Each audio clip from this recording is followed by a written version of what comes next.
Le journal de l'Afrique, bienvenue. 5 morts le week-end dernier au Mali. Des hommes armés ont ouvert le feu sur un site prisé des touristes occidentaux. Attentat revendiqué ce soir. Il encourt 10 ans de prison, 50 millions d'euros d'amende, ouverture du procès de Théodorine Obiang à Paris. Le vice-président de Guinée équatoriale est accusé de détournement de fonds publics. C'est l'un des volets des biens mal acquis. Un espoir en Centrafrique, un accord de paix a été signé par 14 groupes armés. Le détail avec Edouard Dropsy à Bangui. C'est donc un week-end sanglant qu'a connu le Mali. Le pays a été la cible d'un attentat djihadiste près de Bamako. Le bilan a été revu à la hausse. 3 civils et 2 militaires maliens ont été tués. Une quarantaine de personnes ont survécu. Le récit avec Pierre Leduf et Anthony Fouchard. Le campement Kangaba porte toujours les stigmates de l'attaque. Lundi matin, des hélicoptères sillonnaient encore la zone. C'est par ce portail qu'un commando terroriste fait irruption dimanche dans ce complexe touristique très prisé des étrangers, à la périphérie de Bamako. J'ai vu 2 personnes qui rusent. Donc ils disent Allahu Akbar, Allahu Akbar. Donc ils étaient armés. Ils ont commencé à tirer quoi. Donc comme ça, il y avait à peu près 15 personnes dans la 4e piscine quoi. Donc les gens ont commencé à courir là, jusqu'à la colline. Les assaillants sont alors rejoints par un 2e commando qui pénètre dans le campement par les hauteurs. Un campement dont la sécurité a pourtant été renforcée. Des mesures avaient été prises. Ce qu'il faut savoir, c'est qu'il y a quelque temps, il n'y avait pas de mur, de clôture, il n'y avait pas de barbelés en haut de la colline, il n'y avait pas de portail. Avant de prendre la fuite à l'arrivée des forces de l'ordre, les assaillants mettent le feu à l'un des bâtiments. 36 otages ont ensuite été exfiltrés de l'établissement par les agents de la force spéciale antiterroriste malienne, de l'ONU et de l'opération française Barkhane. L'attaque a été revendiquée par l'Alliance djihadiste du Sahel liée à Al-Qaïda.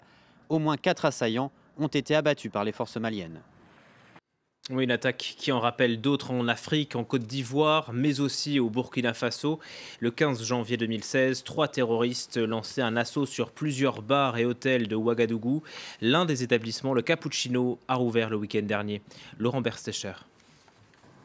Les clients se pressent devant le Cappuccino, malgré une sécurité renforcée. Le restaurant rouvre ses portes 1 an et demi après avoir été touché par une attaque terroriste qui a marqué le pays. Une seconde inauguration pour enfin permettre aux habitants de la capitale de tourner la page.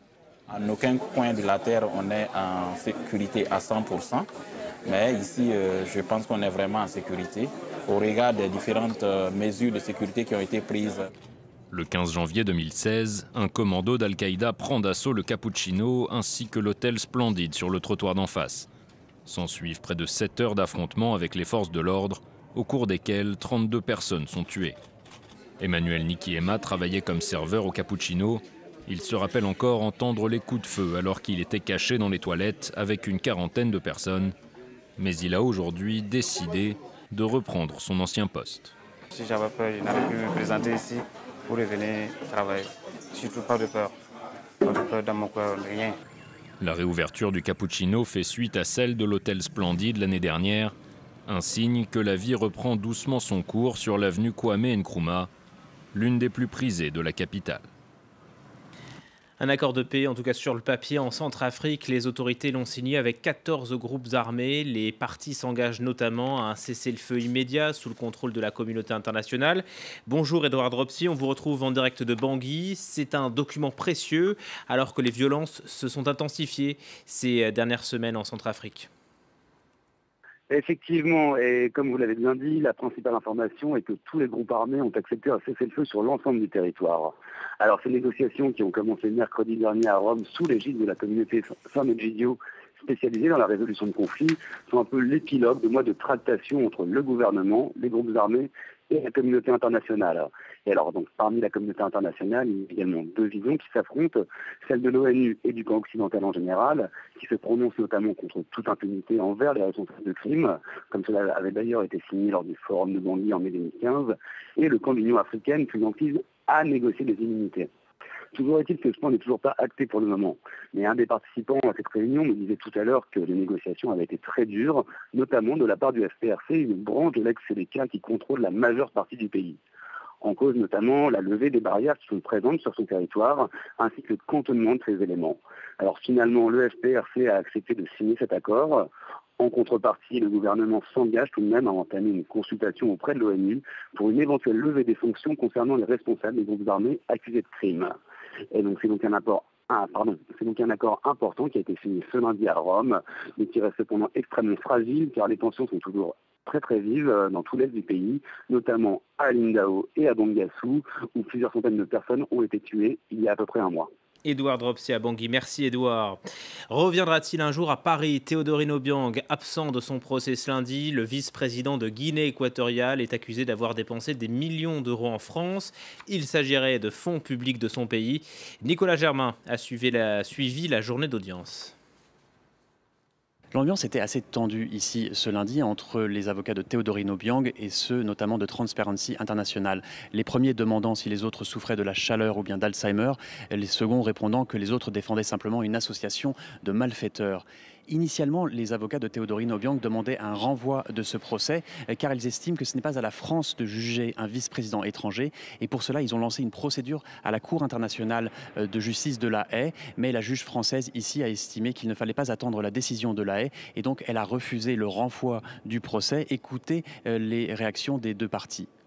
Il y a manifestement une volonté que ce procès se tienne coûte que coûte, en écartant tous les obstacles, notamment de droit international. C'est une volonté, mais nous resterons combatifs et nous expliquerons au tribunal que ce qu'on lui demande de faire, à savoir de s'immiscer dans les affaires intérieures de la République de Guinée équatoriale, est en totale violation avec le droit international.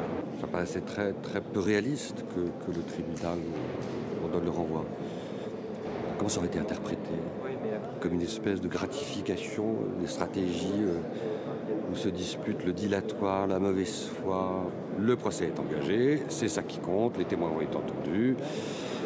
Il y aura un verdict qui va tomber à la rentrée et le premier chapitre, provisoirement, de l'Odyssée BMA sera clôturé. C'était également tendu ici en deuxième partie de journée lorsque les avocats de Théodorine Obiang ont demandé s'il y avait des doutes sur son immunité simplement parce qu'il était africain, qu'il venait d'un petit pays d'Afrique, parce qu'il était un homme noir, je cite. Immédiatement, les avocats des parties civiles et le procureur ont réagi très vivement. Ils ont dit qu'il était scandaleux de penser que les juges français étaient des racistes. Il y avait également ici des opposants en exil. Ils n'attendent pas grand-chose de ce procès, m'ont-ils dit, mais au moins, disent-ils, cela permet de parler de la Guinée équatoriale. On rappellera ici que Théodorine Obiang est accusée d'avoir détourné 110 millions d'euros dans un pays où le revenu moyen est de $2 par jour. En bref, au Bénin, la présidence veut mettre fin aux rumeurs. Elle a publié un communiqué pour expliquer l'absence du président Talon. Il en est fait passer près d'un mois à Paris. Le chef de l'État a subi officiellement 2 opérations à la prostate et à l'appareil digestif. Le pouvoir affirme que Patrice Talon est totalement rétabli. Il présidera d'ailleurs le Conseil des ministres mercredi. Pour finir, on revient sur l'une des affaires qui tient le Cameroun en haleine. Comment est mort Monseigneur Bala? Le 2 juin dernier, le corps de cet évêque est retrouvé dans une rivière. Tout converge vers la piste du suicide, mais l'église camerounaise assure qu'il a été brutalement assassiné. Elle demande la vérité alors qu'une quinzaine de meurtres de religieux restent non élucidés sur place. Marcel Amoko avec Zigoto Chaya. Des scellés posés sur la porte du bureau et celle des appartements privés de l'évêque du diocèse de Bafia, à 120 km de Yaoundé, la capitale camerounaise. Le temps semble figé ici depuis le 31 mai dernier, jour de la disparition de Monseigneur Jean-Marie Benoît Bala. Comme tous les fidèles de cette paroisse, l'ancien vicaire général n'a jamais cru à la thèse du suicide. L'évêque avec qui j'ai pris le repas mardi, il ne me laissait pas l'image de celui qui est emporté par un quelconque souci au point de se jeter dans l'eau. Je suis dans l'eau, c'est le message mystérieux retrouvé dans le véhicule de l'évêque, garé sur ce pont à la fin du mois dernier. 2 jours plus tard, son corps sera repêché dans ce village quelques kilomètres plus loin. Nous sommes ici au village qu'on appelle Tchang. C'est un pêcheur malien qui a retrouvé le corps de l'évêque sur cette île, derrière cette île. Et il est donc allé voir les autorités pour se faire déclarer qu'il a retrouvé le corps de l'évêque. Une mort de trop, selon l'épiscopat camerounais. Car depuis une vingtaine d'années, plusieurs prêtres catholiques sont décédés dans des circonstances suspectes. Tout laisse penser à des meurtres jamais élucidés. Alors les évêques exigent que la lumière soit faite sur ce qu'ils considèrent comme un nouvel assassinat. Tel que le corps est sorti de l'eau, nous savons que c'est un corps qui a été jeté dans l'eau, ce n'est pas un corps qui a été noyé. Quand il y a un assassinat, une mort suspecte comme les médecins légistes l'ont dit, le gouvernement se doit de chercher la vérité. S'ils ne font rien, nous pouvons, n'est-ce pas, s'adresser à d'autres instances. En attendant, ce drame continue de faire les choux gras de la presse locale. Les résultats de l'enquête sont très attendus par l'opinion publique et les évêques camerounais. Merci de votre attention. Tout de suite, un nouveau journal. À demain.